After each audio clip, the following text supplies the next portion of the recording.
Work, Death, and Sickness by Leo Tolstoy, a legend. This is a legend current among the South American Indians. God, they say, at first made men so they had no need to work. They needed neither houses, nor clothes, nor food, and they all lived till they were 100, and did not know what illness was.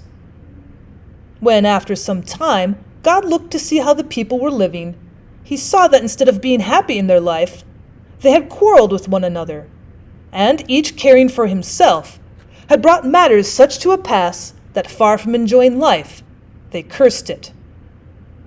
Then God said to himself, "This comes of their living separately, each for themselves." And to change this state of things, God so arranged matters that it became impossible for people to live without working. To avoid suffering from cold and hunger, they were now obliged to build dwellings, and to dig the ground, and to grow and gather fruits and grain. Work will bring them together, thought God. They cannot make their tools, prepare and transport their timber, build their houses, sow and gather their harvests, spin and weave, and make their clothes, each one alone by himself. It will make them understand that the more heartily they work together, the more they will have, and the better they will live. And this will unite them. Time passed on, and again God came to see how men were living, and whether they were now happy. But he found them living worse than before. They worked together, that they could not help doing, but not all together, being broken up into little groups. And each group tried to snatch work from other groups, and they hindered one another, wasting time and strength in their struggles, so that things went ill with them all. Having seen that this too was not well, God decided so as to arrange things that man should not know the time of his death, but might die at any moment. And he announced this to them. Knowing that each of them may die at any moment, thought God, they will not, by grasping at gains that may last so short a time, spoil the hours of life allotted to them. But it turned out otherwise. When God returned to see how people were living, he saw that their life was as bad as ever.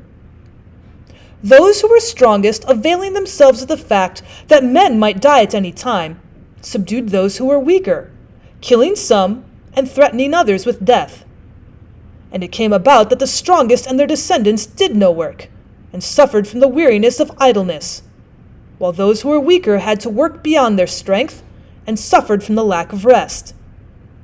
Each set of men feared and hated the other, and the life of man became yet more unhappy.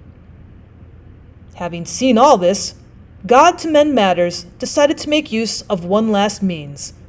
He sent all kinds of sickness among men.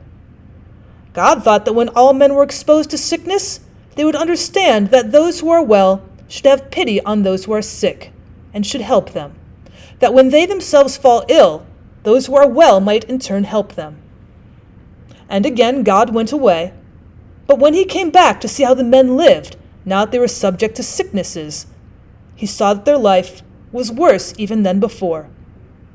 The very sickness that in God's purpose should have united men had divided them more than ever. Those men who were strong enough to make others work forced them also to wait on them in times of sickness. But they did not, in their turn, look after others who were ill.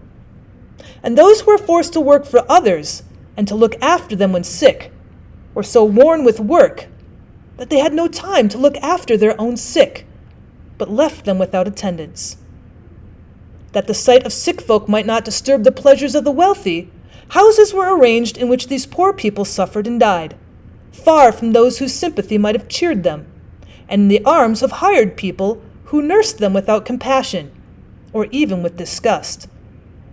Moreover, people considered many of the illnesses infectious, and fearing to catch them, not only avoided the sick, but even separated themselves from those who attended the sick.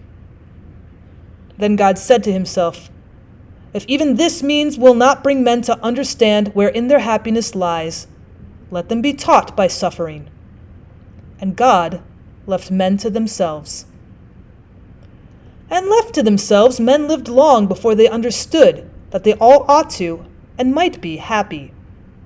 Only in the very latest times have a few of them begun to understand that work ought not to be a bugbear to some, and like galley slavery for others, but should be a common and happy occupation, uniting all men. They've begun to understand that with death constantly threatening each of us, the only reasonable business of every man is to spend the years, months, hours, and minutes allotted him in unity and love.